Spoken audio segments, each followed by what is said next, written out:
Good morning. Welcome to my scanning vlog, I guess is what I'm going to call this. I'm going to walk you through my process of scanning and digitizing old photos. Some of it is my grandpa's photos, and then some of it is my great-grandma's photos. I've already done so much. I've been working on this since June. So it's not gonna be like a full vlog of me doing all of it because it would be 5 hours long and so boring. But I'm gonna walk you through the process and show you some of my favorite pictures. So yeah, come along.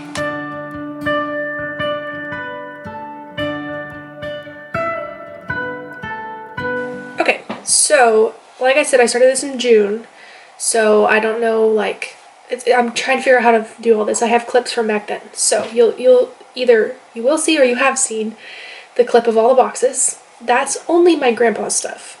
A couple months later, got all of my grandma's stuff, and not my grandma, sorry, my great-grandma, Grammy Great. And that wasn't as much, but I think I counted around 11 boxes. I can't go back and count now because they're in plastic totes, because I didn't want them. Some of those boxes didn't have lids, the tops were cut off, and I wanted something that was a little easier to move, because some of the boxes, I don't want to move this because it's set in a good spot, but some of the boxes are large moving boxes full. So yeah, so my first thing, I have the Epson Perfection V600 photo scanner. I guess I'll move this down and show you. Don't look at anything else in the room. It's a mess. So it's this flatbed scanner. You open it. Woohoo! Open it up. It's a flatbed. I don't really know what else to say about it, but it has all of the things I need with it. It comes with a tray that's not in here that I can put film negatives in if I wanted to scan film, and I would just take this paper off, so that the light could go all the way through it. So that's the scanner. Love it. This is so awkward. I don't know what I'm doing. So my next step, let me open up my computer. I figured out in the last video that you can't see anything that I'm showing on my computer. So I'm screen recording right now, so you'll see me talking, but you'll be watching from my computer, because when I film from my camera, it's all too bright, you can't read anything. So I've got my scanner open, and these photos aren't actually on the dock right now. Let me get some, I should have done this earlier.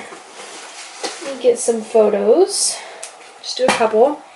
Grandma and Grandpa's wedding day, my aunt, and another one of my grandma and grandpa, and my Grammy. Okay, so first thing I'm going to do is preview, and it kind of takes a little bit, but it's not too bad. Okay, so it's going to show me all of my photos here. Normally I would fill this up. It's fine for this purpose. These are my settings. I had to Google this because the instructions weren't very helpful, but it's obviously connected to my scanner. No mode selected or no setting selected. Photo mode rather than document mode. Scanner glass rather than transparency unit. That would be if I was doing film. Reflective, those are my image type settings. And then down here I have it importing in a JPEG, and then it's writing the file name itself. I don't touch that because that's too much work. Then it goes into a folder. I organize by which family they're going in. So this is my grandpa's stuff, this is my great-grandma's stuff. It's just easier to keep it separate like that. And then this is organized by year. So let's see, my grandparents got married in '72. So I'm going to choose this folder. I'm going to, oops, not scan, don't do that. Okay, it canceled.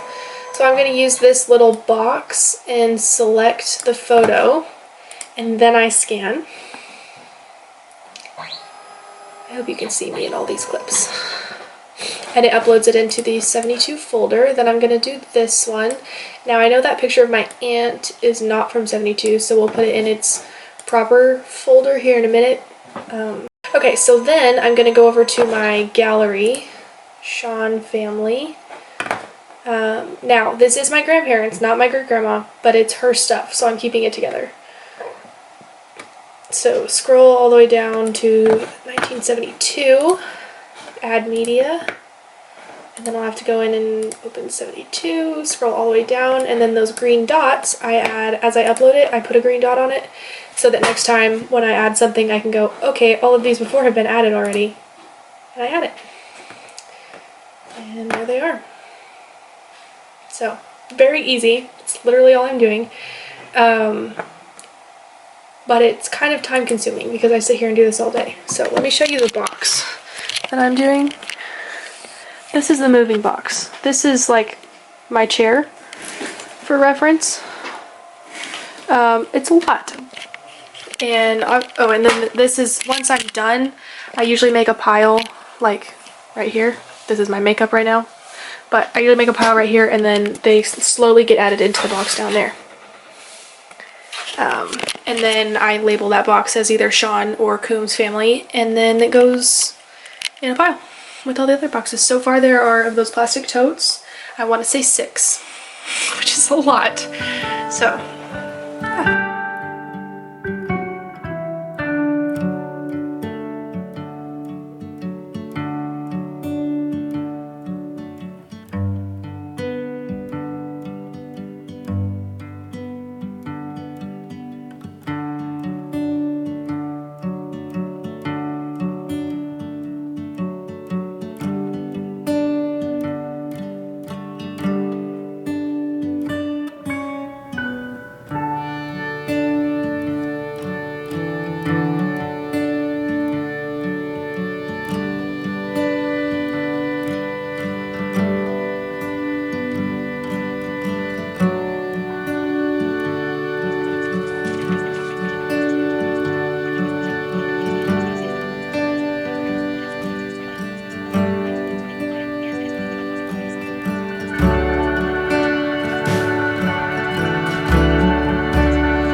Okay, so we've come across this envelope, and it's full. There's some pictures in here, but it's full of, I'm gonna touch them, negatives.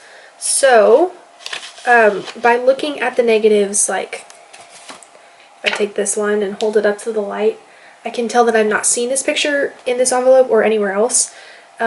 Whereas all the other negatives I've come across, they have the photos with them. So I haven't processed negatives because there's no reason to when I have the prints already. So, because also this note on this envelope says that if it's a note to my grandparents or great-grandparents, I think, if you get them developed, send them to so-and-so. So, I know that the prints did not come along with this, so to see them, here's what I'm going to do. I'm going to show you. First of all, we changed inside the scanner. I took the white paper out. Actually ended up finding the board. This just like slides in and holds right here instead of, whoopsie, instead of that white paper. And then this, pick it up. Good grief. This just sets in there. It's got a piece of negative in it right now. This is for the size film negative, which I can't remember what size it is, but then when I go to put the negative in, this goes in. Does that make sense? So I put the negative in there. And then I changed my settings. So now we have, instead of scanner class, we're on transparency unit and black and white negative film, because I know based on some of the dates I've seen, these are old enough they're not in color. So yes, let me show you what it would look like if I didn't have this already all in here. I am saving this to desktop. No, I'm not. I'm saving this to the unknown folder because there isn't an overall date. I think they're from the 1930s, roughly, based on some of the others, but I'm just going to put it in unknown. So then I'm going to preview. It's doing its little scanny scan.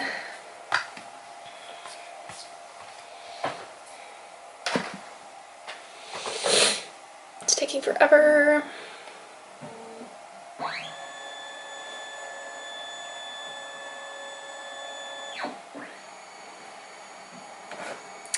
Here we go. So it comes up sideways, so I'm going to turn it the way I want it to go. Now it's really tiny. And then I'm going to select the area that I want pulled out. See how it fixed the color right there? And then I'm going to scan. I've tried, in between doing this, tried reading just like my books, because this gets kind of boring to just sit here and watch it load. But it's only like 5 to 8 seconds that it takes between each one, so it's kind of annoying. And why didn't that pop up? Oh, it's trying. So I'd read a sentence or two and then click to the next thing. There it is. And then go back to it and read the same sentence over again. So I figured out audiobooks are better. I also like watch YouTube or TV shows while I do this, or podcasts, because this gets kind of monotonous just doing this. Especially I've been doing this all week because I'm trying to finish this before like the end of the month, because I want these boxes put away. There we go. There's our picture. I have no idea who this is, unfortunately. I believe he's on my great-grandpa's side of the family, so Sean's side of the family, possibly his mom's side based on some of the other pictures, but he doesn't look like the guy in the other pictures, so I don't know. But it's a cool car. So yeah, you guys will see that in the video.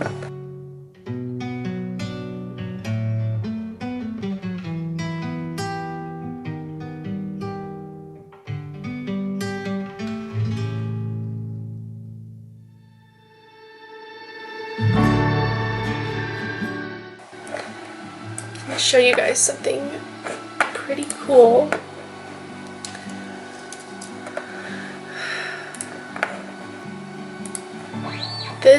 Okay, so I said I didn't know exactly when this was from. I still don't, but I'm pretty sure that this piece of negative that I'm scanning now is my great-grandfather.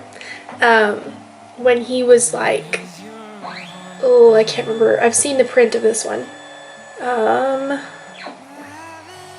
20s, maybe. Oh, now I'm not sure. Hang on, I'm gonna finish this little clip.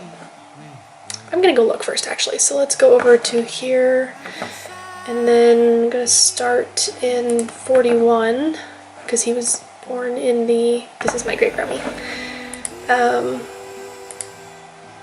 Here it is. So this is the negative that I just scanned, and it is 1942. How crazy is that? So let's see, he was born in 27. What month is this? Oh, it doesn't say what month. Okay, do the math. 42.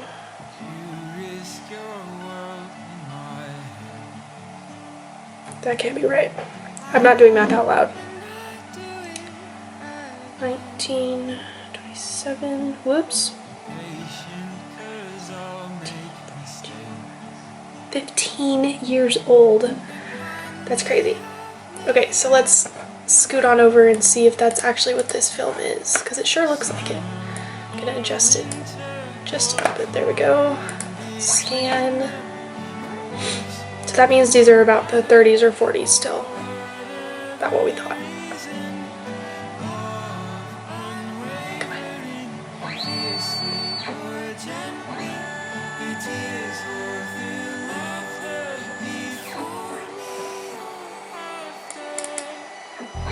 Yep. There he is. That is Clarence Lee Shawn. Pretty cool. This was before he went into the US Navy. He went in 44. So, how cool is that? So I do recognize somebody now. It makes me wonder if some of these, I guess I should look not at the negatives.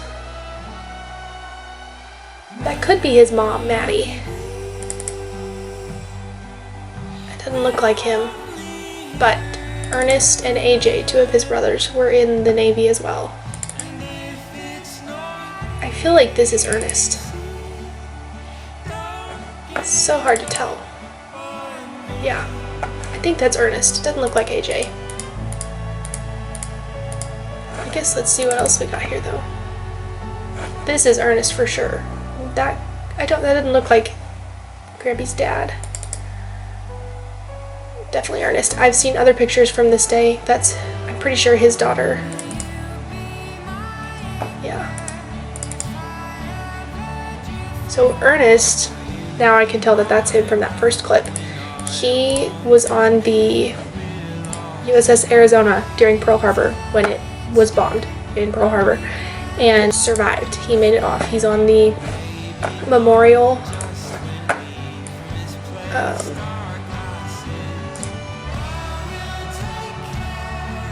plaque. Wow, he's on the plaque. His name, Ernest Shawn. I don't remember his middle name. Because he survived. And that made my Grampy go into the Navy early. I believe he was 17 when he went in. And he served for a year or two before he was discharged. Now I don't know if that was because the war was over or if he got injured. He never talked about the war. According to my dad, Grampy passed away before I think I was a year old when he passed away. But even my dad says he never talked about it. But we've since found some documents, and he was on the USS Hoggat Bay, which was an aircraft carrier, and I don't even remember enough to tell you what happened, but it was pretty cool. Found the like history, I guess, just the rundown of everything that the Hoggat Bay did. I don't know specifically what my Grampy did on the boat. I do know that nope, that's a different brother. I don't know. But it's pretty cool. See, this one is probably one of Grampy's sisters. Somebody put their finger in front of the camera the whole time they were shooting. All of these pictures have a finger. Either that or the camera was broken somehow, but it sure looks like a finger. Oops, I did this one crooked. Okay, well, I'm gonna stop recording because I'll keep rambling. We know this already.